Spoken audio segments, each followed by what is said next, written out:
Muy bien, pasan 5 minutos de las 3 de la tarde. Un placer recibir en este día miércoles, como cada miércoles, a Leonardo Galante, este periodista que nos ayuda a hacer un repaso, exhaustivo de todo lo que está pasando en la actualidad, y al doctor Carlos Pita en el ámbito internacional también. Hace días que no teníamos esta oportunidad de charlar los tres. Exacto, sí. ¿No? Vamos uno y uno. Gracias por la compañía, gracias por invitarnos. A los oyentes, como siempre, es un verdadero gusto, un placer estar en esta jornada tan fría, tan gris que hay hoy en Montevideo.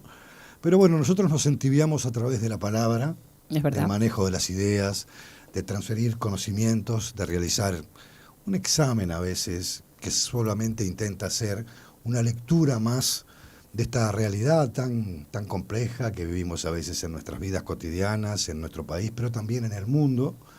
Y por eso hoy la presencia de Carlos para comenzar en un día muy especial, un día que yo sé que tú al comienzo del programa hiciste mención a los 80 años del bombardeo innecesario. La historia así lo recoge. Fue innecesario Nagasaki, fue innecesario Hiroshima. El imperio japonés estaba virtualmente derrotado. Pero bueno, fue un acto de imposición de Estados Unidos al mundo para marcar su poderío y para ser desde entonces una de las potencias hegemónicas a nivel mundial. Pero qué paradoja, Mariela, que hoy, junto con Carlos, que está aquí y con quien vamos a iniciar este encuentro, veníamos charlando de que ese discurso belicista, esa forma tan dura de tratar la realidad, de querer imponer ideas a través del uso de las armas, es un discurso hoy que trae además un despliegue más consolidado de arsenales nucleares realmente duros y en un juego muy peligroso, porque lo que está en disputa es la vida sobre el planeta, que no solamente la vida humana. Una guerra nuclear significaría ponerle punto final a la humanidad como especie, pero también destruir gran parte del planeta, y es peligroso saber que estamos caminando por ese pretil tan complejo, tan delicado. Y bueno, nadie mejor que Carlos, que además sigue estos temas, sí, y que la palabra discurso o retórica, que es la forma dura de plantar bandera frente a ciertos temas, es hacerlo a través de la amenaza nuclear. Carlos, buenas tardes. ¿Qué tal? Es un placer, y al mismo tiempo también uno se siente con cierta pena por comprobar que los acontecimientos mundiales nos tienen siempre muy preocupados. Hace muy poquito tiempo Rusia instaló varios bases de lanzamiento de misiles nucleares de alcance medio, se les llama. El alcance medio son misiles que recorren entre 500 kilómetros y 5.500 kilómetros en Bielorrusia. Bielorrusia en el mapa, ¿se acuerdan que está por encima de Ucrania, en el norte de Ucrania? Y está cerquita de la Europa de Finlandia, de Noruega, de Suecia, en fin. Es una situación muy compleja. Se planteó un discurso durísimo de Medvedev, que es el expresidente, fue presidente durante un periodo sin Putin de los últimos 20 años de Rusia. Y actualmente es el vicepresidente del Consejo de Seguridad Interior y Exterior de Rusia, en el que entendió que estaba absolutamente agotado el último acuerdo que regulaba el uso de los misiles de mediano y de corto alcance. E informó que a Rusia eso ya no le importaba, como tampoco lo hacía Estados Unidos desde 2019. Se han ido desconociendo todos los acuerdos de no proliferación, los acuerdos de no uso, los acuerdos de destrucción de armas nucleares. Se han abandonado, de hecho ya no hay ninguno vigente o no se cumplen. Exactamente, vigente está en lo que no se cumple porque hay otras prioridades establecidas en el juego del ajedrez geopolítico mundial. Y el propio Putin ha establecido también una jerga, un vocabulario belicista, hablando de la Tercera Guerra Mundial, que es ejemplificando que esta sería la tercera, pero también la última. en el sentido de su factor de extinción, digamos, de la vida en el planeta. Pero le subió la apuesta también, o le mojó la oreja en términos de barrio, Trump. Le envió a Rusia 2 submarinos nucleares a la proximidad de sus costas. Es Después un Trump gesto, como que después trató de quitarle un poco de entidad, dándose cuenta de la peligrosidad de anunciar un gesto de esa naturaleza, porque eso encrispa más las aguas ya bastante crispadas, bastante revueltas en el escenario mundial. Esa es la descripción de lo que está sucediendo. No hay que seguir hablando así, porque eso facilita, no solo porque nos preocupa a todos y nos angustia, que perdamos todos la vida sin tener arte ni parte en nada. Porque estamos hablando de la humanidad. Acá no es un problema que se peleen los rusos y los americanos, que se pelee Trump con Putin o Putin con Trump. Acá el problema es que si existe una conflagración, nos morimos todos. Es algo increíble, ¿no? Y bueno, la única buena noticia que hay para rescatar, entre comillas, es que se acaba de terminar hace 3 horas y media, diría yo, hace 3 horas y media que lo vi en el último noticiero internacional. Steve Witkoff, enviado especial de Trump, mantuvo una reunión de varias horas con Putin y aparentemente habrían logrado, esta ya sería la 25ª vez que dicen eso, pero bueno, habrían logrado una posibilidad de estudiar una especie de tregua aérea o algo así de alto el fuego, no de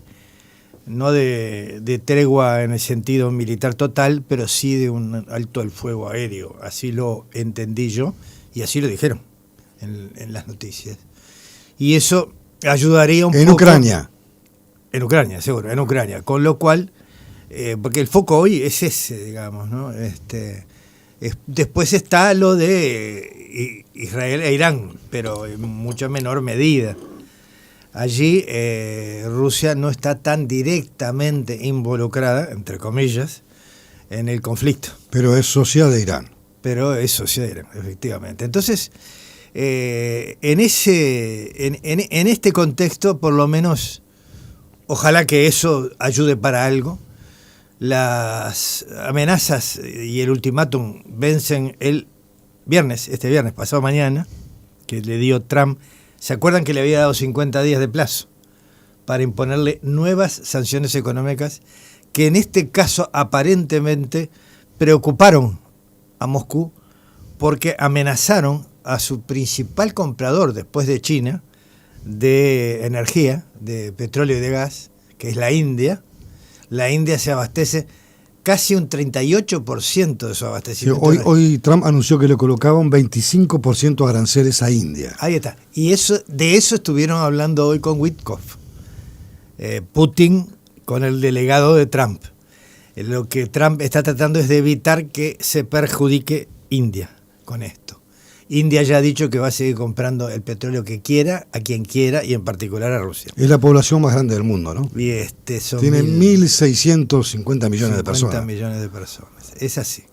En este mundo tan complicado, se nos viene a la memoria algo que nosotros vivimos y recordamos desde chicos, pero que seguramente muchas amigas y muchos amigos oyentes no recuerdan tanto, y del que estuvo hablando Mariela. Sí. Es hace 80 años se lanzó la primera bomba atómica en la historia de la humanidad. Una bomba atómica que cayó sobre la ciudad de Hiroshima y que en el momento de la explosión calculan que había matado en el momento de la explosión 50.000 personas. Al segundo día se llegaron a 20.000 más y los cálculos al final entre esta bomba que hoy hace 80 años tiraron en Hiroshima y la del 9 de agosto que tiraron en Nagasaki, en otra ciudad relativamente cercana del sur de Japón, se habrían muerto en los primeros 2 meses y medio de haberlas tirado o inmediata o Claro. algunas semanas después, más de 250.000 personas. Más las que siguieron muriendo Sí. más Con el adelante correr de las Consecuencias. décadas. por los efectos de la radiación Sí. nuclear, ¿no? Sí, Es sí, un sí. tema gravísimo. Y hoy en todo el mundo se realizan actos de recordatorio y de pedidos enfáticos por eliminar las armas nucleares de la faz de la Tierra para que este peligro no vuelva a He visto repetirse. esa idea muy planteada estos días en Europa. Europa, que tiene muy cerca toda una conflagración con Rusia y Ucrania y todo lo que pueda pasar en el caso que se llegase a desplegar un ataque nuclear recíproco entre Rusia y Estados Unidos, estaría en el medio y sería de los primeros que serían impactados en esto. Pero he visto muchas movilizaciones populares, no partidarias, sino de gente que masivamente sale a reclamar en las calles de las principales ciudades europeas que se cumpla con un desarme final y definitivo de los arsenales nucleares. En un escenario muy, muy difícil, muy duro. No sé si tú lo has percibido, lo has visto. ¿Qué grado de fuerza calculás que eso puede tener en la presión a los gobiernos de esos países y sobre todo en este ajedrez mundial tan complejo? Yo tengo la aspiración. Yo, espera que te pongo algo más, ya todo eso en el mismo momento que están intercambiando amenazas nucleares, ¿no? Claro, por eso. En por este eso, momento. En este momento. Con más razón todavía, mucha gente dice, yo entiendo perfectamente por qué se dice eso, dice, pero Carlos, me dicen, en este momento plantear esta iniciativa de empezar un movimiento mundial por la paz, por el desarme, por la eliminación de las armas atómicas, por la protección de la vida, de la paz y del planeta en el que vivimos para poder seguir viviendo en él, cuidándolo, ¿te parece que pueda tener andamiento? Bueno, pues es en estas situaciones tan dramáticas en las que muchas veces se ha logrado movilizaciones fantásticas que han permitido revertir situaciones.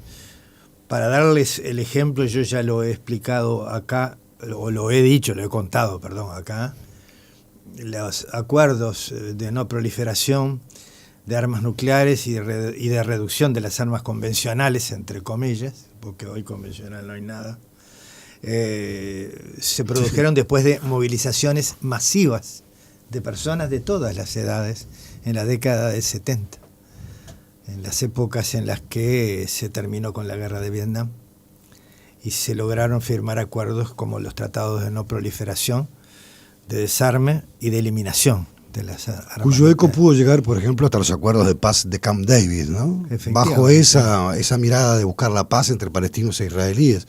Sí, entre sí. Yitzhak Rabin, no me estoy acordando ahora el nombre de Yasser Arafat. Yasser Arafat, que primero fue un guerrillero anti-hebreo y luego terminó siendo un líder de la paz, auspiciado por Bill Clinton, ¿no? En Camp David hicieron ese famoso abrazo los tres. Sería nuestra anchorena para que la gente sepa. Camp David es una residencia presidencial norteamericana del gobierno de los Estados Unidos donde se firmó ese acuerdo, algo similar a nuestra anchorena.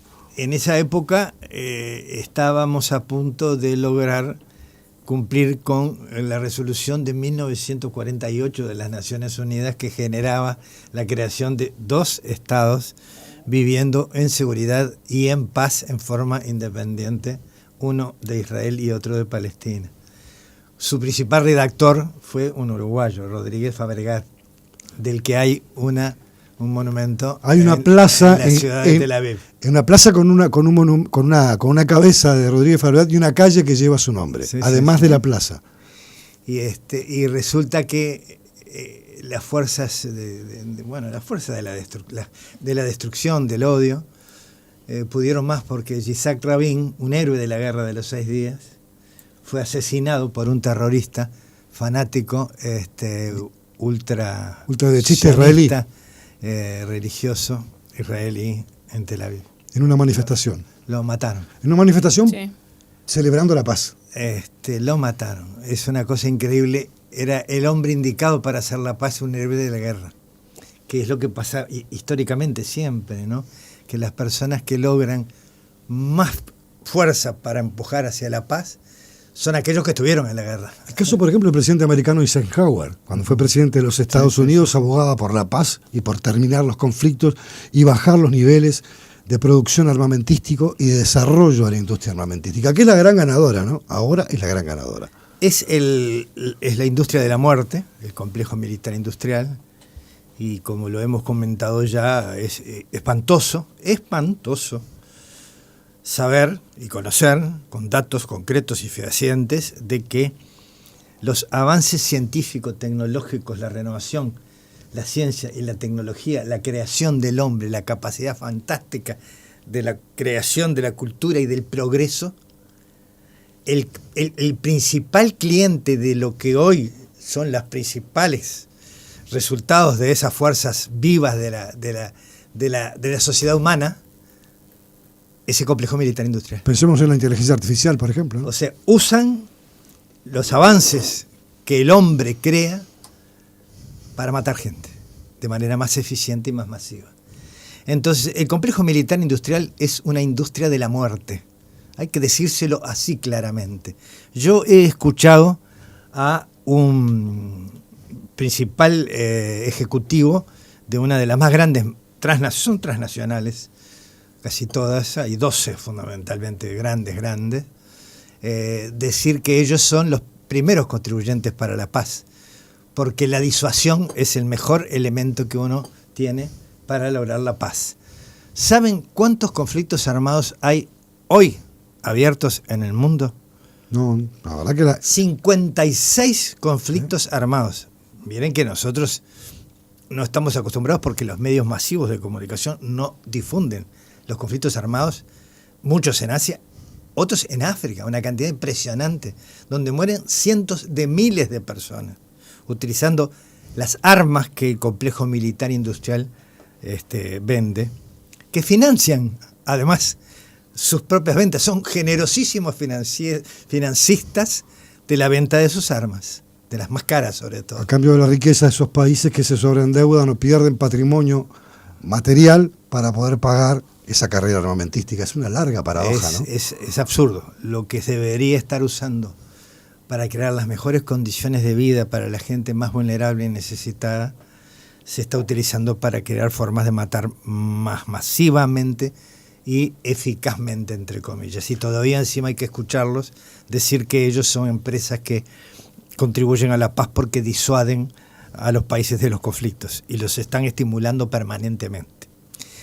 Es una situación que tenemos que lograr empujar a hacer algo. Yo creo que el Uruguay debería, sin ninguna duda, lo vuelvo a decir, hacer esto. Yo mañana voy a tener una reunión justamente para charlar sobre estos temas con algunos amigos y amigas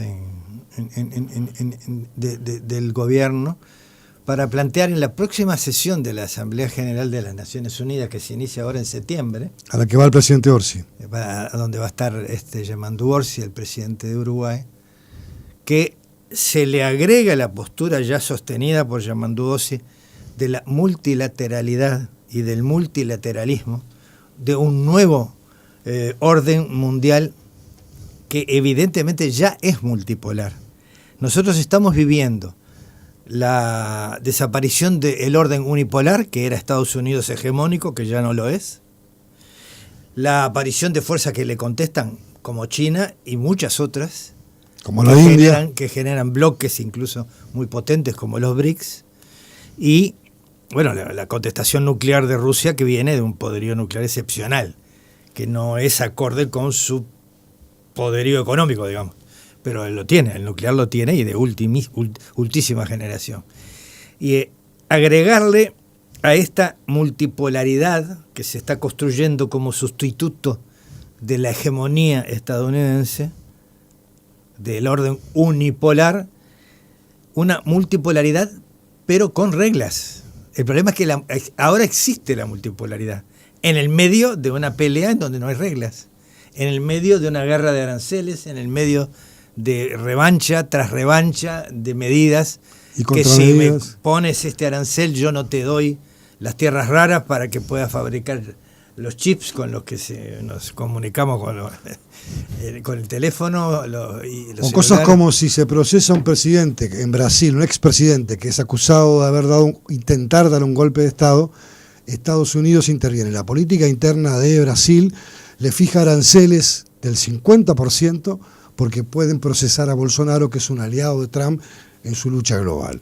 Llegamos a este extremo. Seguro, la situación es esta. Se ha perdido la multilateralidad y la debilidad de las Naciones Unidas es tan, pero tan manifiesta que el presidente de los Estados Unidos, como dice Leo, como dices tú, Leo, se toma el atrevimiento más inconcebible de cuestionar al Tribunal Supremo de Justicia de Brasil por haber juzgado con todas las garantías del caso y estar sometido a proceso. Claro. Falta el dictamen. Hay un Estado de Derecho detrás de esto, no hay ninguna duda de ello, y interviene, como también lo está haciendo en la interna. Lo de Trump es un problema muy serio, pero yo quiero volver a este tema. Multipolaridad, pero con gobierno del mundo multilateral que cree normas que tengan que respetar todos. Cuando tú planteas esto, uno piensa, bueno, al final de cuentas, el papel de Naciones Unidas, tal y como la concebimos hoy, ¿tiene sentido? ¿Hay que transformarla? ¿Hay que crear una nueva estructura? Porque hoy parece que Naciones Unidas es un elemento testimonial, más producto de una época ya extinguida, reciente, de un pasado reciente, pero ahí está, haciendo declaraciones, tomando decisiones que nadie toma en cuenta y que nadie aplica, como por ejemplo el caso de Israel y Gaza, con la invasión a Gaza, donde les pide que por favor deje entrar la ayuda humanitaria, termine con la situación de violencia, y sin embargo le hace caso omiso. Y Israel integra Naciones Unidas. ¿Qué rol cumplen esas estructuras? Eso es producto de que el país que era el imperio hegemónico, Estados Unidos, ha ido perdiendo terreno en el mundo frente a otros países, a otras potencias. El mundo se ha hecho cada vez más interdependiente e internacionalizado con el estímulo de la internacionalización y la financiarización de las economías mundiales, y responde tratando de sobrevivir, tratando de prolongar, por decirlo de alguna manera, la hegemonía perdida. Y cuando tú perdiste la hegemonía, la perdiste. El problema está en lo que surja después. Las Naciones Unidas fueron una creación muy importante después de la Segunda Guerra Mundial, justamente para que hubiera un mundo con reglas. Exacto. Y no hubiera un mundo en donde primara el ejercicio de la amenaza, de la fuerza o del uso directamente de la fuerza. Y que nace de una experiencia fallida como fue la Asamblea de Naciones antes de la Primera Guerra Mundial. La Liga de las Naciones. Que no pudo cumplir con un papel de pacificación y de buscar un mundo regulado. Y con ese fracaso en ciernes nace, en el 48, ¿no? 47, 48, por ahí, nacen Naciones Unidas. El tema es que nosotros tenemos que buscar un mundo con reglas y tenemos que lograr que esa multipolaridad, que puede ser buena en el sentido de que te asegura que hay distintas opciones para países como el nuestro, de tan dependiente vida económico, comercial, cultural y de vida en general, un país que tiene 3 millones, menos de 3 millones y medio de habitantes, que tenemos muchísimas virtudes, pero que somos relativamente muy pequeños y con una población muy pequeña. Y dependientes de algunas cosas clave. Dependemos básicamente del mundo. Tenemos que buscar que haya reglas, que se cumplan, para poder estar seguros de que mañana un polo decide, no sé, poner nuevos aranceles, o hay amenazas o hay intervenciones descaradas. Yo escuché hace una semana al embajador nuevo de Estados Unidos, es un amigo de Trump de Florida, en Buenos Aires, hablando ante la Comisión de Relaciones Exteriores del Senado de Argentina, y las cosas que dijo eran para expulsarlo inmediatamente. O sea, un embajador, yo conozco por experiencia propia, pero además porque he estudiado mucho estos temas, lo primero que tiene que no hacer es opinar de los asuntos internos del país ante el cual representa el suyo. Este se metió y le dijo a los gobernadores de las provincias que él iba a ir a cada una de las provincias y los iba a ayudar con esto, con el otro y con el otro para combatir a la izquierda y a no sé qué y a no sé cuánto. Es una cosa insólita, ¿no? Y lo de Trump es realmente el colmo, ¿no? Digamos, estar cuestionando al Poder Judicial de una república federativa de Brasil que es absolutamente independiente y de la que jamás nadie ha cuestionado que tiene una vigencia real republicana, su institucionalidad de gobierno, opinando no, además sancionó al presidente. Con sanciones que no tienen relevancia del punto de vista económico como las que aparentan, porque en realidad Brasil depende solo un 10% de su comercio exterior del mercado de Estados Unidos. Y al mismo tiempo la balanza comercial es altísimamente favorable a Brasil. Si Brasil dejara de exportar café a los Estados Unidos, seguramente el café, y saben cómo les gusta a los estadounidenses el café. Yo me he hecho adicto al café por haber estado viviendo allá unos años. Antes no tomaba tanto café, ahora vivo tomando café, es horrible. Pero la mayoría de café es brasileño. Acá Mariela me da tecito.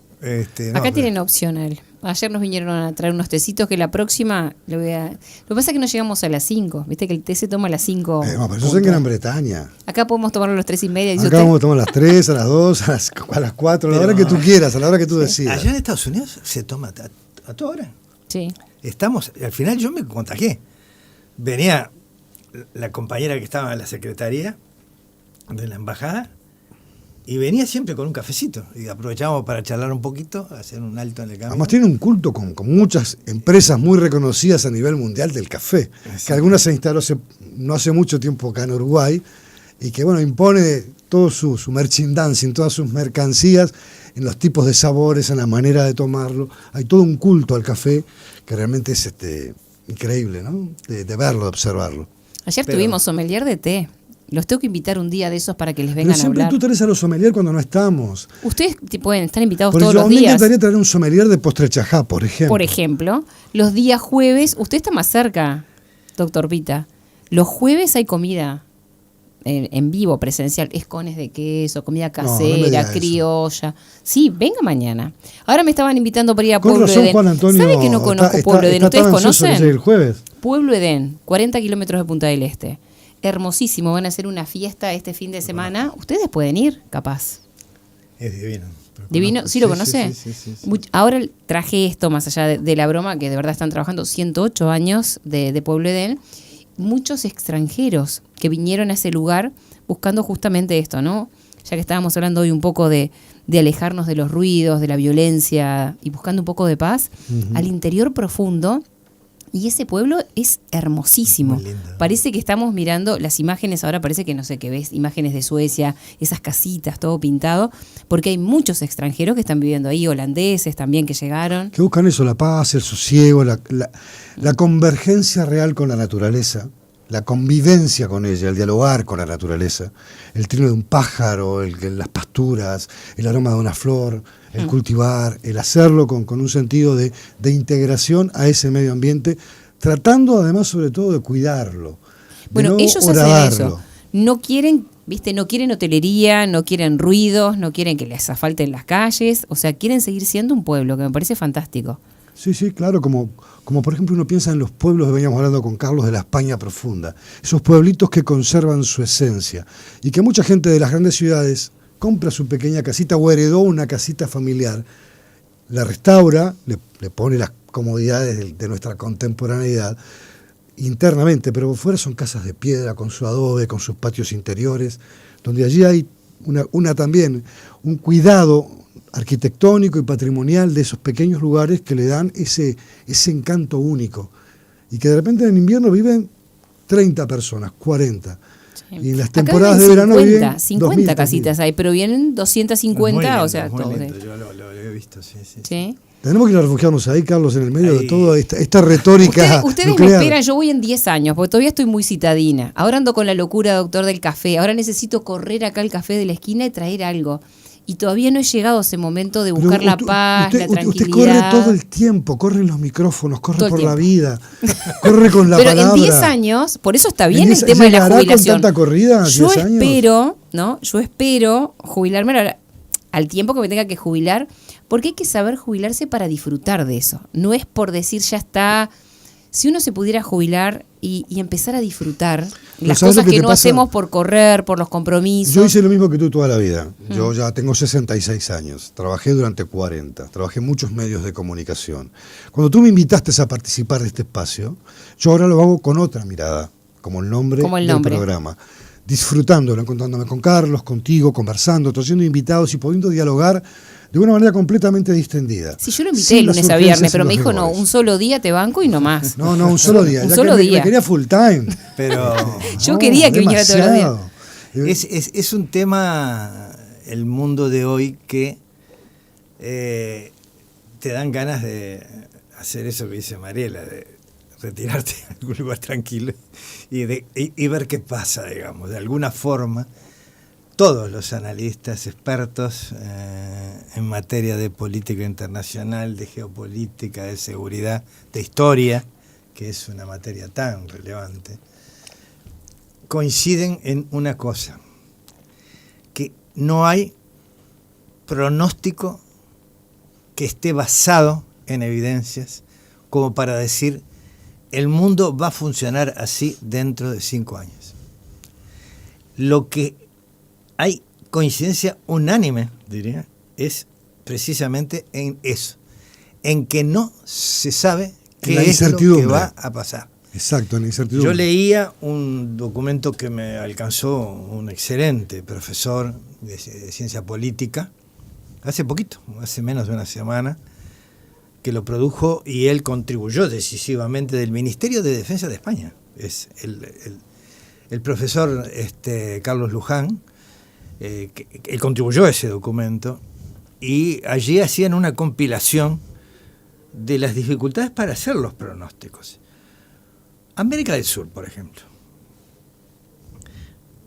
¿Cómo se protege de los peligros? Nosotros tenemos peligros muy graves. Uno de ellos es el narcotráfico. Exacto. Que es uno de los peligros mayores que azota a todo el mundo y a nosotros. Con las consecuencias que eso trae en el disparar otro tipo de delitos de manera muy agresiva. En todos los sentidos, el daño terrible que eso significa. Y uno precisaría recursos para tener capacidad suficiente desde el punto de vista tecnológico, desde el punto de vista de las armas para reprimir el delito. Estoy hablando de el uso interno de las armas. Y la imprescindible coordinación entre los países del continente, de América del Sur en particular, porque América Central y el Caribe son como una entidades distintas, bastante diferentes, ¿no? A pesar de que tenemos la CELAC, que es un foro que reúne a todos. Y era muy difícil pronosticar cómo se podría construir.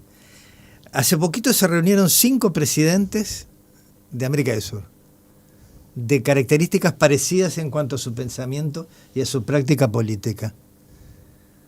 Pero después tenés, afuera de esos 5, estoy hablando de Boric, de Orsi, de Petro, de Lula, perdón, 5, eran 4. Y de Felipe González, iba a decir. Pedro Sánchez, de Pedro España. Sánchez, del perro Sánchez, como le dice, de España.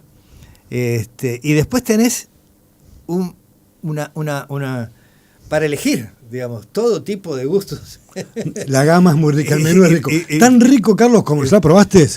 Esta torta de naranja que hizo Mariela con sus propias manitos. Es una delicia, ¿no? ¿Será así, no? ¿O la hizo su hija Angie? Debe haber sido de Angie. No, sabe que es de acá, del viejo Walter, de acá de la esquina. Es un lugar recomendable, viejo. No es para hacerle propaganda, pero se come muy bien. No, ¿verdad que rico? Y a usted le gusta todo ahí. La cuestión es que no, yo lo que quería dejar es esta reflexión. Menos mal que nos trae al orden. Usted De se que- me dispersa con el budín de limón y el doctor está haciendo el cierre de la columna del día de hoy. Estoy tratando de compartir con las oyentes y los oyentes y con ustedes. Y con los televidentes, esa- porque tenemos cámara. y, Sí, los ahí está. y los televidentes, el nivel de incertidumbre que estamos viviendo. Y eso es a nivel científico. Las mejores universidades del mundo, las 10 mejores universidades del mundo, todas tienen lo que se llama departamentos de prospectiva, porque cada vez es más difícil tomar decisiones si tú no tienes una idea de en qué escenario vas a estar mañana, dentro de 2 años, dentro de 5 y dentro de 10.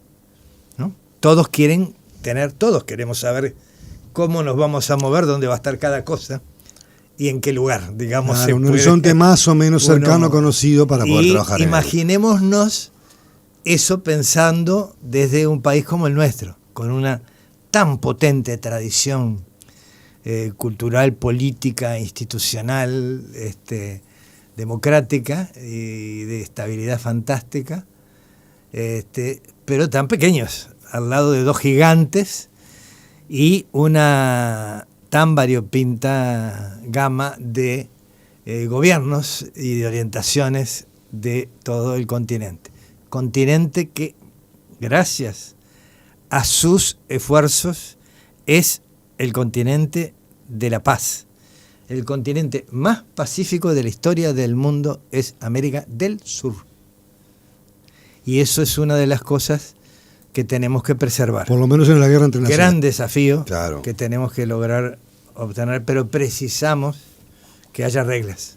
Reglas de juego. Hay que agregarle a la multipolaridad un mundo con reglas en una nueva ONU, entre comillas, más democrática, sin vetos, con capacidades para regular la inteligencia artificial, como ha dicho el gobierno en varias instancias, y el sistema político nuestro en general, no solo el gobierno, para que los avances científico-técnicos no se usen para ejercer supremacías en la relación entre las naciones y las sociedades. Si hablamos de reglas, hay una regla importante en la Tenemos que hacer comunicación. una breve pausa. pero seguimos y se quedan los dos, por Sí, supuesto, claro. hasta las 17 horas. Nosotros tenemos también más invitados, ya le contamos, cumplimos y tenemos habilitado el 092-770-111. También le decimos que estamos en YouTube, si quieren compartir, por supuesto, este programa. Si quieren hacer preguntas, también lo pueden hacer.